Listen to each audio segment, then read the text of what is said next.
So how did we get to this belief?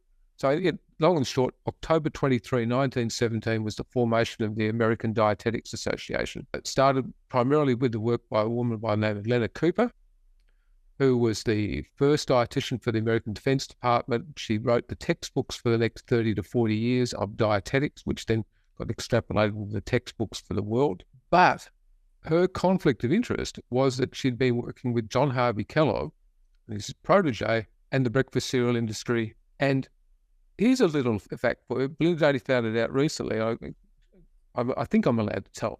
But at the very first meeting in 1917, with only a few weeks' notice, there were 6 food producers, food industry, processed food industry companies at that meeting advertising, at the very first one.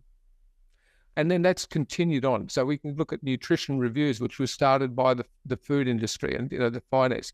We can look at Harvard T.C. Chan School of Public Health. All of these schools are heavily funded by the food industry to look at the science.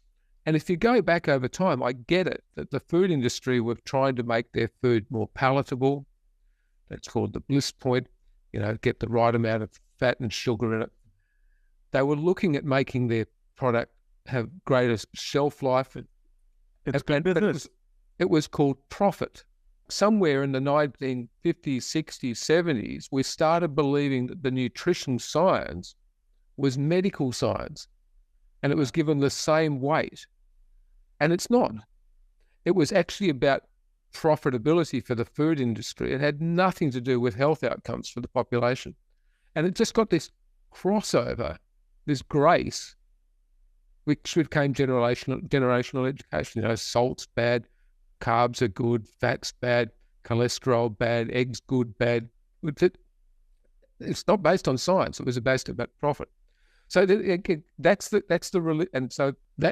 profitability aspect of our nutritional education, and how the textbooks were written pretty well by the breakfast cereal industry right from the outset. But again, if you've got to go back in history to work out why they believed that, why was breakfast cereal invented? And some people find this a bit challenging, but John Harvey Kellogg invented breakfast cereal to stop everyone from masturbating, because reduce the male libido.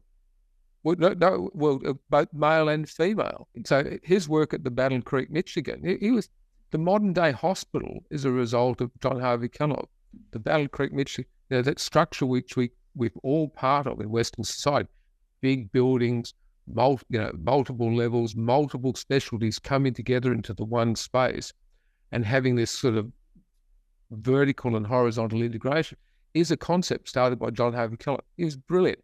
He had multiple food patents. Over 100 patents.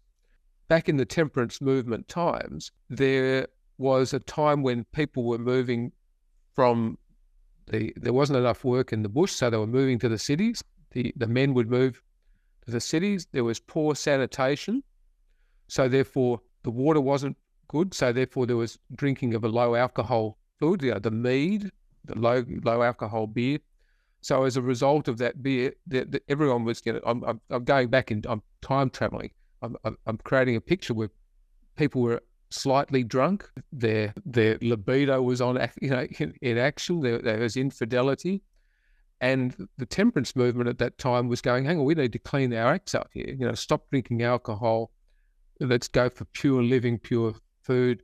But at the same time, meat. They couldn't get fresh meat into the city, so what meat that had been produced on the land was being salted to try and bring it into the city, and the salt didn't work fully.